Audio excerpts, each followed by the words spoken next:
here from a member of parliament. Now, Barry Shearman has called for a cross-party commission on cyberbullying. He joins us live from CNN London. And first, could you tell us, sir, why is this happening? I mean, why has there been this outbreak of online threats and bullying there in the UK? Well, I think it's worldwide. I think a man called Marshall McLuhan, a famous Canadian, said we live in a global village, and it's the medium, not the message. And we live in this world of the social media. And of course, we've in parallel, last week the big story was people sending messages on Twitter threatening women of rape, murder and bombing. This week, it's cyberbullying of children and this tragic death of a young student of 14. So, you know, there has got to be some serious answers. And in what we call in Britain the summer silly season, a lot of politicians, including our own Prime Minister, have jumped up and said, he's got the answer, you know, off the cuff. Well, I used to chair the Children's Schools and Families Select Committee, and I looked at cyberbullying, and you can do something about it, but it needs proper policies, you know, and I've called for a commission, all-party commission. This isn't political, and we can sort this out, but you don't do it by knee-jerk in the middle of August. So you have called for the creation of a commission on cyberbullying. Where do you start? Who do you talk to understand the immensity of this problem? Well, let me give you a parallel. A year ago, I joined a commission on stalking. And in the UK, we had no laws and no penalties for people who did horrific stalking, usually of women, not only women. We had a commission of members of the House of Lords and House of Commons. We took gruelling evidence. We came up with some very serious recommendations. The Prime Minister and the government liked them, so did the opposition, and they are now law. There are severe penalties for people who stalk, whether it's on the internet or physically stalk. So, you know, you can get good policy if you consider, take the evidence, and then take the steps. So I do three things. I would set up the commission. I would look at the responsibilities of the people who own and manage these sites, like Twitter, like Ask FM, because they have responsibilities. Look at a range of options, like, you know, the red button when you've been bullied, so that immediately it flags you up to a counsellor if you're a child who can give you information and guidance and advice. And I think also what we need to do is prosecute these people that do cause enormous disturbance to people and hurt them almost as much mentally as physically. So we need a range of measures. I don't know the right package. That's why I'm calling for a commission. Now, you just mentioned Ask FM. We know that a number of companies have pulled their ads from the website. Again, this is the website where Hannah Smith, the teenage girl, was bullied before she took her own life.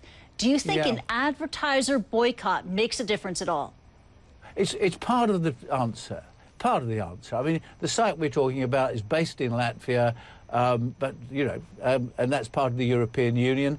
And, you know, we must control these sites in the sense that they conform to a set of rules. But you can't do that in the middle of August by saying, look, the Prime Minister saying, you know, calling on commercial organisations to boycott the advertising. That could be part of it, but it's not a complete answer. If 40%, 50% of kids are being cyberbullied, we need a more thoughtful approach to this. Bullying is wrong. Whether it's traditional bullying that perhaps you and I remember from school, bullying is a ghastly thing wherever, and every school environment will have bullying.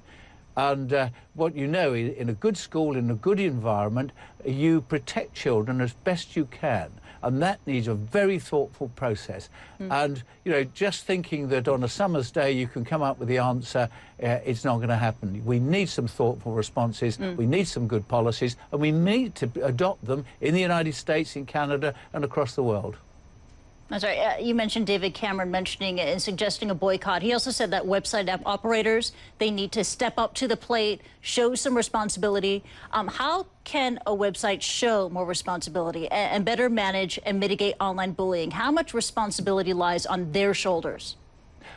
Quite a lot.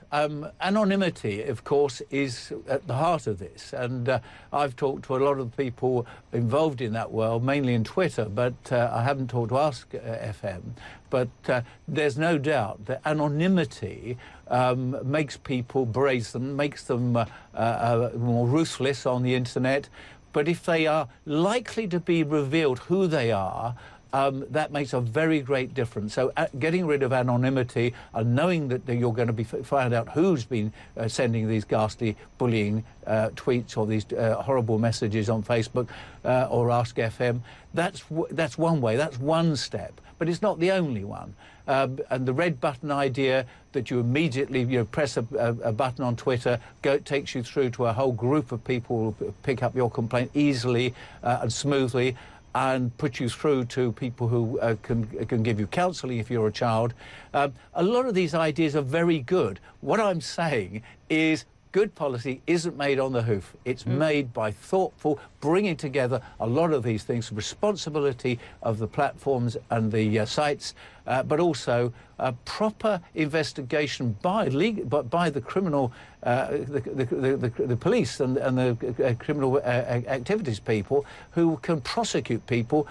Last week, when we had these dreadful threats to women of rape and murder, there is a law against that, whether it's on the internet or not. So we need a considered response, threats to women and other people as well as children.